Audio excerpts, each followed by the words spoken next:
Mheshimiwa Waziri, mimi ni mwanaharakati kwa bonde zima la Eyasi na thubutu kusema mbele ya mkutano huu.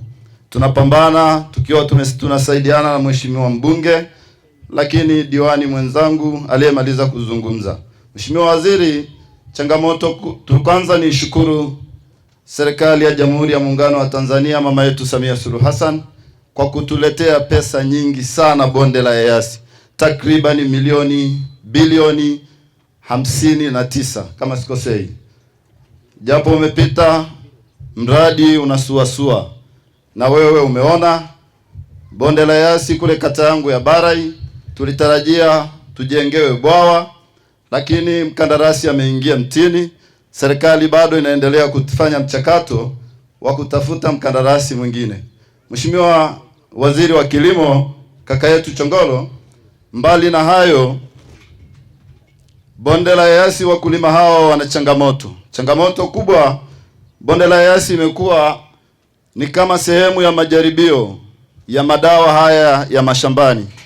Mheshimiwa Waziri, gharama ya kilimo imekuwa kubwa sana. Kwa nini? Ni kwa sababu madawa yanayoletwa bonde la Eyasi ni feki mno.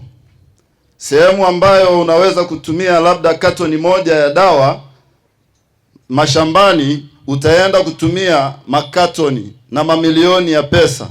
Kwa hiyo tunaomba kama waziri mwenye dhamana yako utusaidie kuangalia kwenye masuala haya ya madawa. Mheshimiwa Waziri, sehemu nyingine ni mbolea kama mwenzangu amekwisha kuzungumza, lakini changamoto kubwa hapa bonde la Eyasi na wakulima hawa unaowaona hapa pia wamekuwa ni kama sehemu ya majaribio.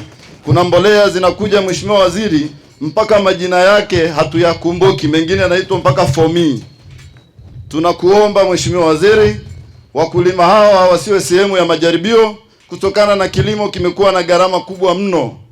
Changamoto yote hii ni kwa sababu ya majaribio. Sisi tumekuwa kama sehemu ya majaribio bonde la Eyasi. Lakini Mheshimiwa Waziri, changamoto nyingine, serikali imetujengea soko hapa, soko kubwa.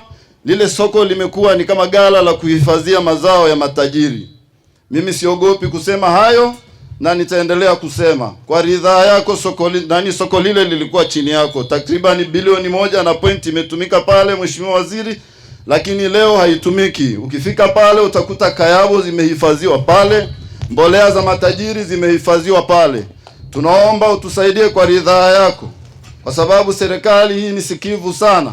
Ikiwezekana lile soko, kwa sababu tunaenda kujenga nyingine kule Kona Esi, hili libadilike liwe hata angalau ni chuo cha ufundi, hata vijana wetu wakasome, maana hatuoni faida yake.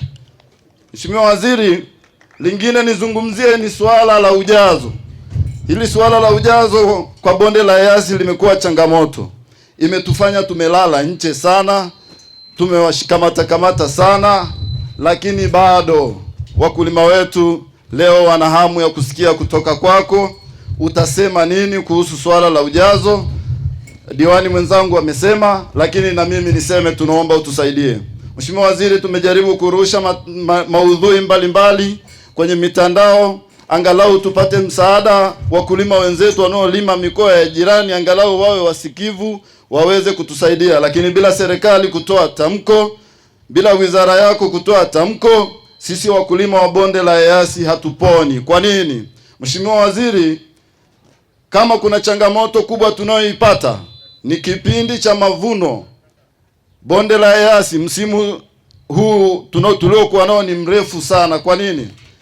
Ndio sehemu pekee Mheshimiwa Waziri yenye mavuno ya muda sana. Sasa ikitokea hapa katikati sehemu nyingine ikaanza kutoa kitunguu, sisi tukawa tunadhibiti ujazo wa kilo 100.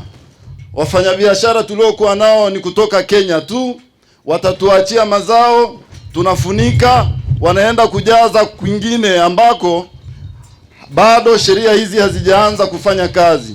Mheshimiwa Waziri, mimi ninakuomba Mheshimiwa Waziri, utoe tamko leo rasmi, angalau jambo hili liende likafanyike kwa nchi nzima.